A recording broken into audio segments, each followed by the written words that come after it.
Call centre நடத்தி குறைந்த வட்டிக்கு லோன் பெற்று தருவதாக கூறி புதுச்சேரி தமிழகத்தில் பலரிடம் 2.30 கோடி ரூபாய் மோசடி செய்த சென்னையை சேர்ந்த 2 பெண்களை புதுச்சேரி சைபர் கிரைம் போலீசார் கைது செய்தனர்.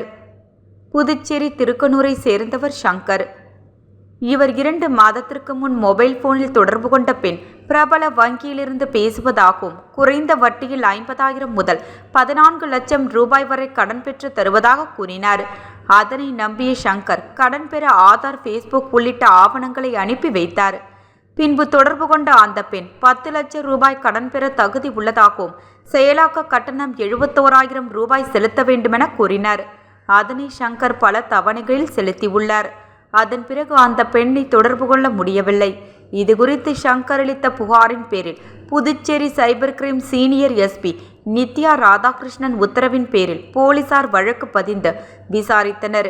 அதில் கிடைத்த தகவலின் பேரில் சென்னை ரெட் ஹில்ஸ் மற்றும் புழல் பகுதியில் நியூ கோல்டன் என்டர்பிரைசஸ் என்ற பெயரில் கால் சென்டர் நடத்தி குறைந்த வட்டிற்கு கடன் பெற்று தருவதாக கூறி மோசடி செய்து வருவது தெரியவந்தது.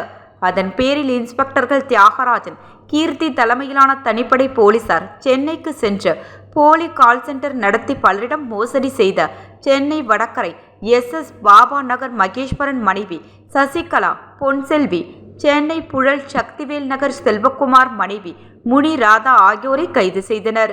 அவர்களிடம் இருந்து 42 சிம் கார்டுகள், 17 மொபைல் போன்கள், 50 லட்சம் ரூபாய் பறிமுதல் செய்யப்பட்டது.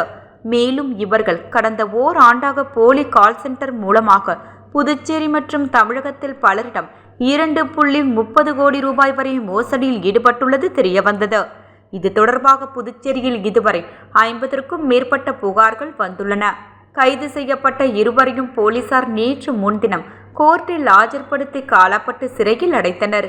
கைது செய்யப்பட்ட இருவரும் மோசடி பணத்தில் சொகுசு கார்கள் வாங்கியும் ஊழியர்களுக்கு மாதம் 15,000 ரூபாய் சம்பளம் மற்றும் இன்சென்டிவ் வழங்கி வந்தது குறிப்பிடத்தக்கது.